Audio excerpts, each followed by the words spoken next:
I think looking to other people and seeing what they're doing is a distraction, quite honestly. And I think that I pull these fragrances from the depths of my soul. I don't think ChatGPT could make the pistachio cream Japanese milk bread candle. We make dual layered candles, like getting 2 scoops of ice cream in 1 cup. So when you burn down the candle, you get your first scent, and then you get a little bit of both of them, and then you get your final scent at the bottom. They get a candle, and I kind of realize when that person looks back on that memory of purchasing my product, they're not thinking about my product. They're thinking about the time they bought that candle with their best friend. Hello, you've just heard excerpts from my conversation with Samantha, the first ever guest on my podcast, Is This the New Internet? Sam is an accomplished candle maker who plies their trade mainly on Farcaster. This is a decentralized social network that's held in high regard among builders in the crypto space. It's an open playground for real-world experiments with our beloved magic internet money. This world of AI agents, token-launching bots, and deep discussions about the future of trustless systems may be daunting to the uninitiated. However, this is exactly why I wanted you to hear from Sam. Consumer packaged goods, or CPGs, are far from the first thing that comes to mind when talking about crypto. Yet Sam has embraced the possibilities of the decentralized web and created a community that helps them operate a successful business. I think this is an essential episode for all artists and creatives, especially those who think that they're coasting a little bit. The internet as we know it now is already full of opportunities, so come join Sam and myself as we discuss how artisans can thrive on the decentralized web. This podcast is on-chain from day one, and you can collect this episode right in your wallet at pods.media. You can also listen to Is This the New Internet everywhere you get your podcasts. Visit our link tree in the description for all of our social links and follow us everywhere to stay in the loop. Welcome to Is This the New Internet? So without further ado, let me introduce you to Sam. Welcome to the podcast, Sam. Thank you so much for having me. I really appreciate it. If you can fill in the audience, please, on what you do, what Humankind stands for as a company, and your journey as a candle maker. Sure, I appreciate that. My name is Sam. I use they, them pronouns, and I'm the founder at Humankind Candles. We make dual layered candles, like getting 2 scoops of ice cream in 1 cup. So when you burn down the candle, you get your first scent, and then you get a little bit of both of them, and then you get your final scent at the bottom. I started Humankind because I was honestly burnt out from my tech job. And a lot of you listening may also have tech jobs that you may be burnt out from. And I was going through candles so quickly that I thought to myself, why don't I try making my own? Because it's really expensive to keep buying all of these candles. So I started making my own as a hobby. And then it sort of snowballed, surprisingly, into a business, which I'm very grateful for. And I had launched it last year, November 2023 on Farcaster. So that was my first launch on Farcaster, and it's my first time as a founder as well. Nice, amazing. So as a member of the local Toronto Farcaster community, everyone speaks really highly of you. Everyone's very much looking forward to the Farcaster meetup so we can all hang out together. So could you fill the audience in a little bit on what it means to be a creative person in a space that may be designed more for tech-forward people? I can see how people see the space as very tech-forward and how they could be put off by how tech-forward Farcaster is. But quite honestly, I believe that if you are authentically yourself, you can make a space for yourself anywhere, in any environment, and you can thrive in any environment as well. So I do believe, even though that there's a culture of a techie developer culture on Farcaster, that's what it is, that if you bring your whole self to it, it won't matter. Could you walk me through your creative process a little bit about how you've mentioned that your candles have dual scents? So what's your process about coming up with scents? And is there anything like any certain complications when it comes to using certain scents versus others in combination with others? First off, I care about being sustainable, as in not putting out so many products in excess. If you look at other CPG products like slime companies or, protein bar companies, you'll see that they expand their offerings very quickly to capture a wider audience. But I don't think that's the right way to grow. I really believe in creating few products that are very good. So every single season, now that I've gotten into the flow of making candles, I make 3 candles every season. So it's usually 1 candle is a food candle The other one is something that is more abstract, like in nature. And the third one is kind of a toss up. So I try to add that diversity to each season. That's my framework. But I just try to create three really great candles. In terms of the actual process, I kind of think of it as a menu at a restaurant. So every single season, I have to come up with a new menu, and I think to myself, what would people like to order off of that menu at that season? And this season, it's been pistachio cream and Japanese milk bread, which has been my best seller. And surprisingly, my burnt maple and smoke has been also very popular. I didn't realize how many people love the smell of smoke. So I try to take my chances with some of these abstract fragrances, I would say, um, because it's hard to stand out when everyone wants lavender and vanilla. I do have vanilla, can and I don't know, just the eucalyptus, just the very basic sense of candle making, and I think that stands out as a differentiator for my business. Fantastic. Thanks. So, you mentioned standing out as a challenge that you see. I'm sure when you frequent a lot of fairs and expos, and you have a physical presence at a lot of these places where you do sell your candles. Have you noticed any patterns, and how does what you see affect your process towards actually pushing the envelope a little bit more and finding something new? I'm gonna be honest, I'm not so concerned about what other people are selling. I'm concerned about what I'm selling. So my whole focus is always on my customers when I talk to people. It's customers, it's potential customers, it's, people that are buying in for their wives or their friends or their, I don't know, mother-in-law. And my whole focus is getting feedback about my candles. I think looking to other people and seeing what they're doing is a distraction, quite honestly.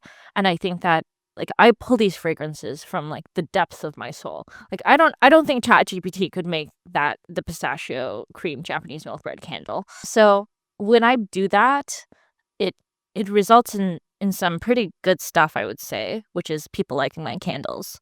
So I'm not so concerned about standing out. I know that I stand out because I don't copy anyone else. I don't look at anyone else.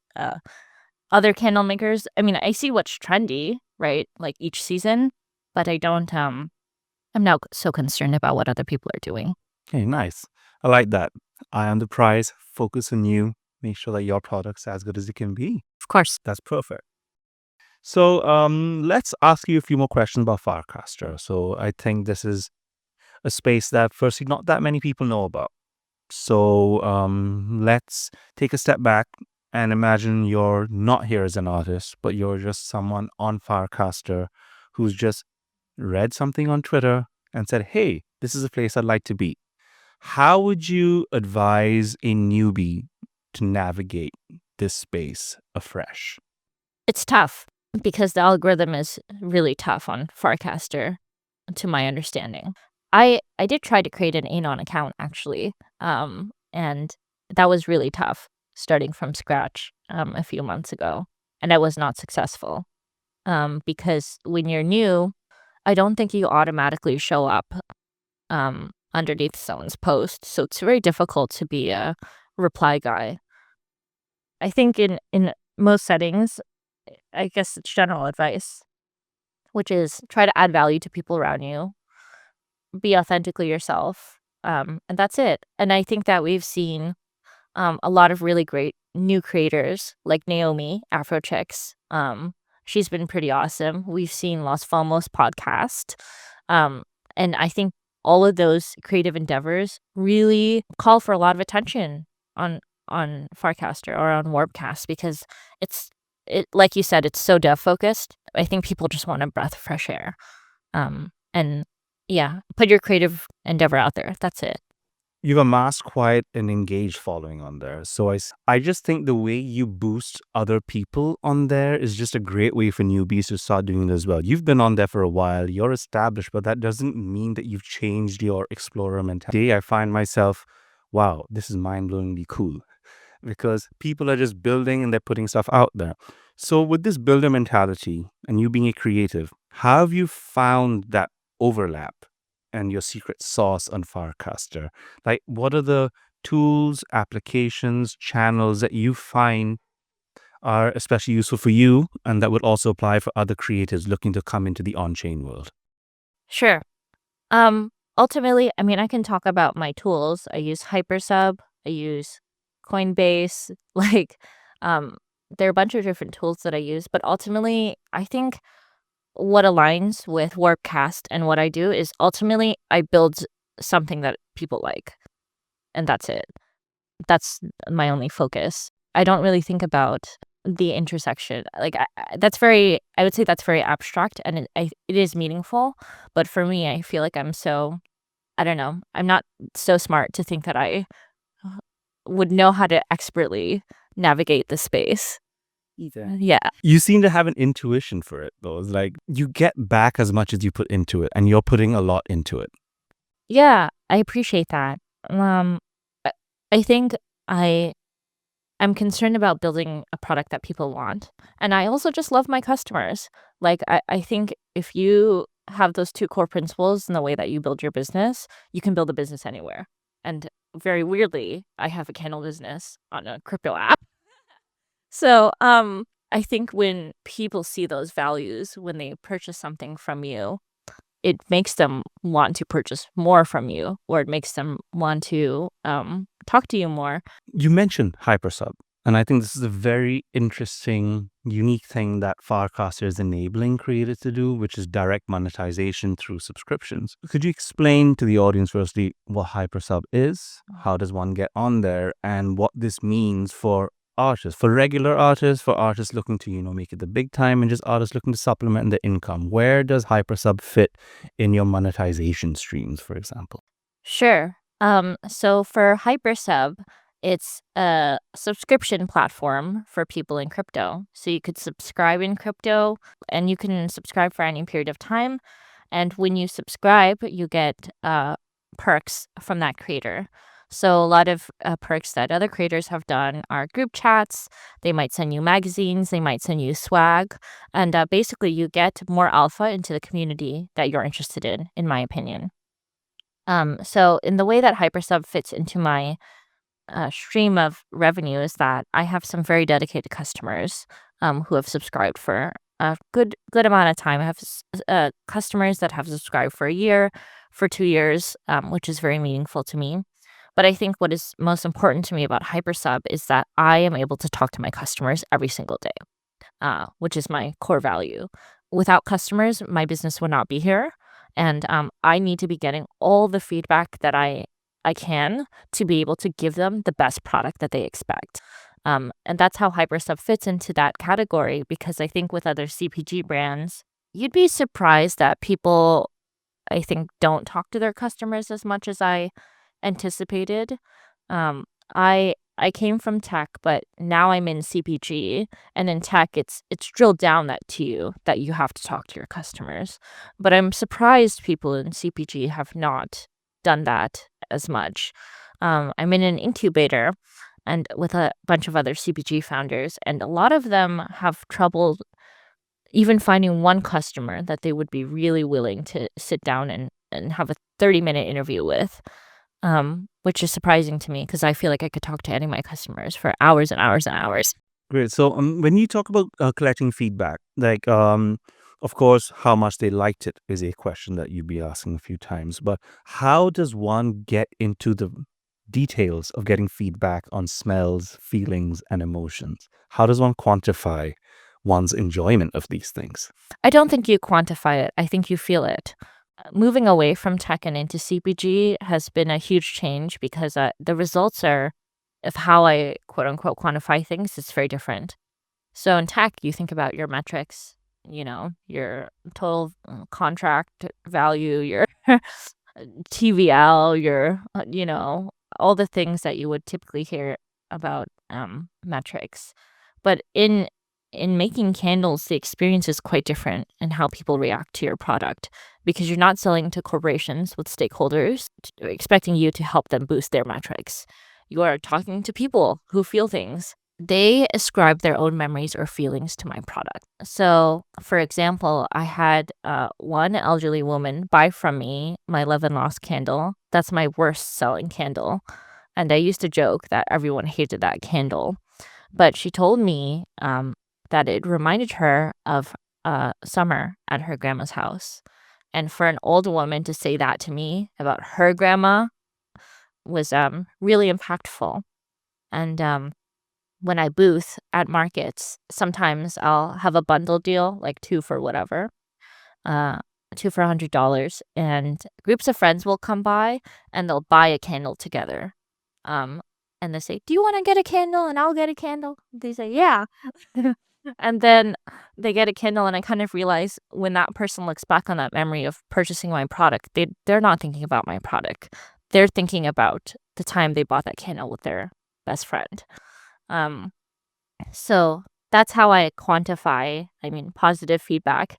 In terms of negative feedback, my customers are quite open with me.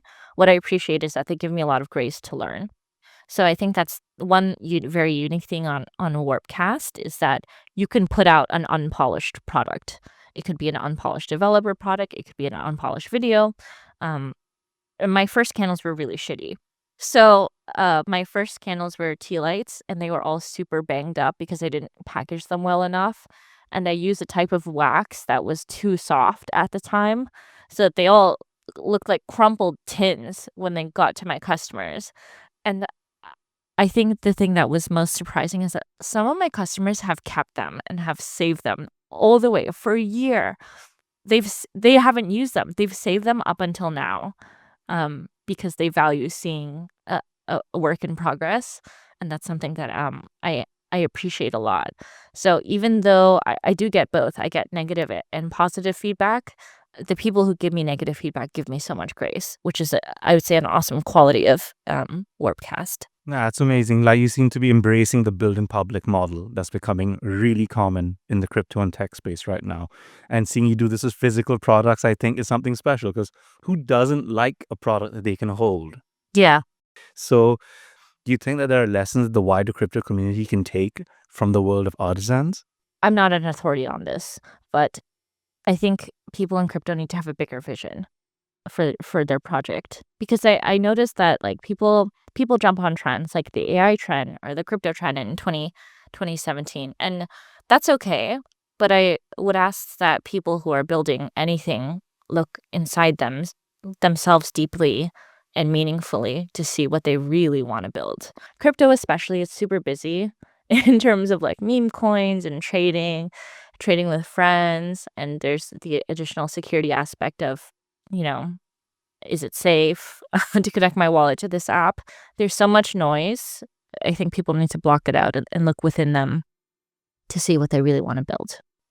Have you merged the digital world of crypto collectibles with your physical collectibles? Is there any overlap so far with on-chain mechanics and your candles? Is this something you're planning on doing?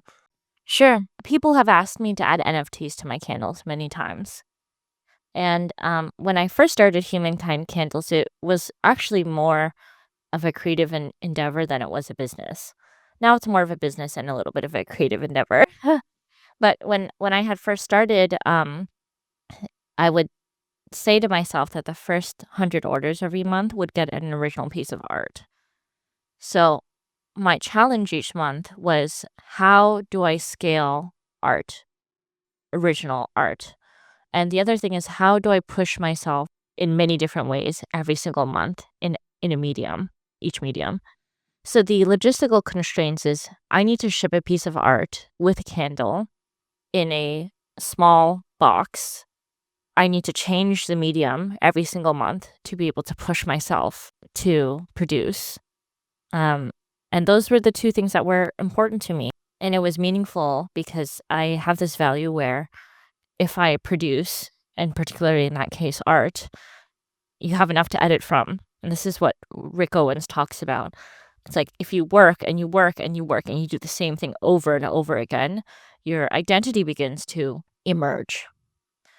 And ultimately, at one point, when I stopped doing the art, I had done a NFT drop. And I think it was a lot of fun. but I felt that I was producing for the sake of producing and I wasn't producing out of love. And that's why I stopped. So with digital collectibles and NFTs and such, I have tried it, but it actually doesn't push the needle forward. Because think about all the collectible NFTs that you have or I have. Like we just put them, we're like, oh, cool, an NFT. Like, be honest, do you ever open up your wallet and you're like, oh, I had a great memory from this POAP or amongst all the airdropped scammy NFTs that we get. Although that I think it's cool and people like it, people request it, it doesn't get me more sales. It doesn't make me feel like I love my product anymore. And that's why I stopped doing them. You did mention, though, the amount of work into getting NFTs is distracting from the candle works a little bit. So could you actually give us some insight into the typical day as a candle maker, the kind of effort it takes to actually do this? Because a lot of us just see the end product without knowing too much about the effort that goes into it. Sure. Yeah, my place looks like a fulfillment warehouse and a meth lab all in one. If I were to describe the process, it would be the opposite of what the product is, which is the product is, I believe the products that I put out are beautiful and the process is dirty. So it's dirty in the sense that I am bringing in a lot of boxes from my manufacturer into my house. It's dirty in the sense that I have many boxes laying around. And my house is quite crowded, actually. It's not a beautiful studio. Um, it's not a beautiful place. And I think what you'll find surprising is actually, I typically only wear, and my house is all black, white, and beige, but my candles are the opposite of that. Um, so, um, a typical day involves me bringing in inventory. So I would pick my inventory online. My bottleneck here is the shipping time. So I have to make sure that my manufacturers deliver my inventory on time to me so that I can prepare for an event, prepare for a conference, prepare for the next season, etc. So order that, it comes to my house, and then what I usually do is I have to inspect my inventory to make sure that none of it is broken or damaged and that I have received the right quantity of inventory. And this is a lot because I order hundreds of glasses and wick stickers and boxes all at once. So I have to manage all of that coming into my house. Once I do all of that, I have to prepare for candle making. So I have a set of tools that I use. I keep it in a plastic bin, but it's basically my toolbox and a wax melting pot, which I've optimized to get to the exact temperature that I want. And I have to wick my candles. So wicking my candles means that I first cut the wooden wicks that I use. They are not pre-cut. I have to manually cut each of them to fit the right wick. I used a 3D printer. My friend Frank built me wick placers with his 3D printer so that I have more assistance in getting the wicks in the perfect position on the candle. I add the wick to the wick clip into the sticker. I put that on the candle. I preheat the glasses and then I mix my fragrance and wax and pour the wax into the candle. I have to wait until it gets to a certain temperature to add the gradient, which is what I add, and then I repeat that process over and over again. That is also what makes my products unique and defensible against other candle makers. It's because I literally put in double the amount of work to do the 2 layers that other candle makers, they only have to do 1 layer.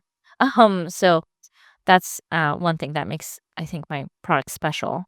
And then it comes to, after that, I have to let them cure. So candle curing helps the scent develop. I let it cure for some time, and I end up cutting the stickers for the packaging, putting the label onto the boxes, putting the candle in the boxes, and then packaging them up and sending them to the post office.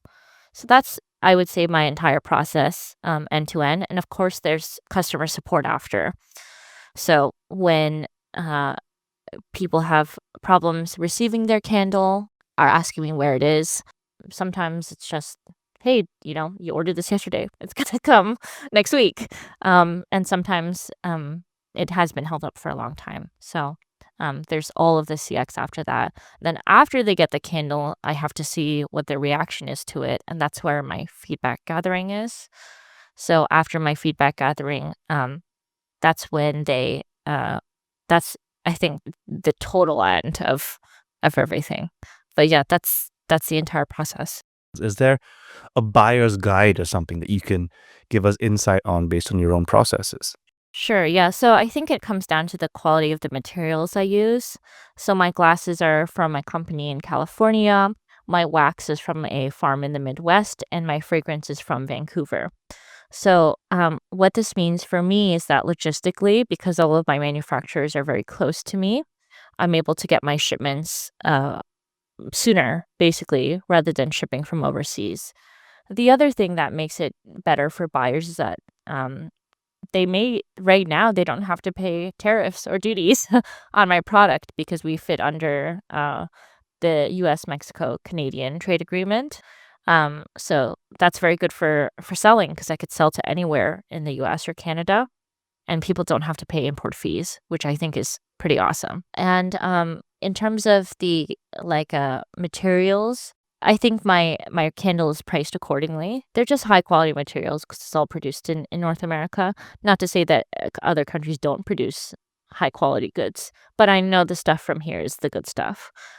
So the fragrances I use are phthalate and paraben free, which means that there's no super nasty, super duper synthetic chemicals in my candles that affect like pets or babies and stuff. And I also have a non-scented candle, which people are always surprised by, but may not like as much. For people that are super sensitive to those scents, but like still want the vibe of a candle. So I would say that the quality of my product is what distinguishes it from other candle makers. And I also think the logistics of how much people pay for it, that they don't pay for it, is what makes it special. Fantastic, fantastic. So I'd actually like to touch on a point that you mentioned about people who are sensitive to smells, because I am one of these people. So whenever we get any air fresheners for the house, whenever we get any candles, whenever I'm buying new perfumes or colognes, it's like I need to check if I'm going to be sneezing all day if I just sniff this. So do you have a cheat sheet, for example, on smells in candles or chemicals that might put us off and trigger off a bit of a sneezing fit? And could you guide us on what to avoid, maybe? Every person is different. It's like dogs, right? Well, not to say that people are dogs, but every dog is different. Like some dogs have more allergies than other people, and it just takes some experimenting to know what you're comfortable with and what you're not. There's a range of mild allergies to the very extreme. I would say if you're very extremely allergic to certain scents, probably don't use my candles, just in case, because honestly, I don't want to get sued. And if you have mild allergies, I think it's just experimenting. Like I'm not a doctor. I'm sure a doctor could tell you much better what scents or allergens you would be allergic to. But unfortunately, that is not my field or authority to say. Okay, fair. Thanks. So, could you tell me a little bit about like any your e-commerce and how you see e-commerce and how you see sort of your stack, for example, of the platforms and the places where people want to buy your products can see you? Do you have a presence on Shopify, or are you exploring other aspects like TikTok shops or Instagram? Like, what does like your sales stack look like? Sure, it's mostly all organic on Farcaster, which has been pretty great because I don't have to pay anything. So that helped to bootstrap my initial costs. And I think that's really the only place where I've started selling. Now I started to sell on Twitter because there's a little bit of a wider audience. The other thing is that I've reached the local maximum for what I believe is the amount of sales that I could do on Warpcast at the current state that it's growing right now. So I'm sort of forced to move to another channel, and my plan is probably to move to TikTok sometime next year after all this Christmas stuff is done. Because TikTok, in terms of their, I think revenue for TikTok Shop, I think it's or their market, the total addressable market on TikTok Shop is 3 billion. But worldwide, the candle industry is actually 12 billion. So what I was surprised by, and beauty is only 50% of that. So that's beauty on TikTok Shop is only 1.5 billion. Even though it feels like TikTok is quite saturated right now, the numbers say that it's not.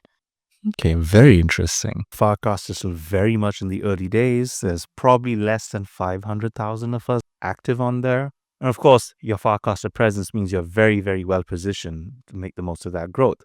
So, how do you sort of balance this effort, as someone who is making the candles yourself, organizing the shipping yourself, maintaining your presence yourself? Do you have any milestones on certain follower accounts, revenue targets that you think, okay, now's the time for me to build out a team, Yeah. the Humankind Corporation?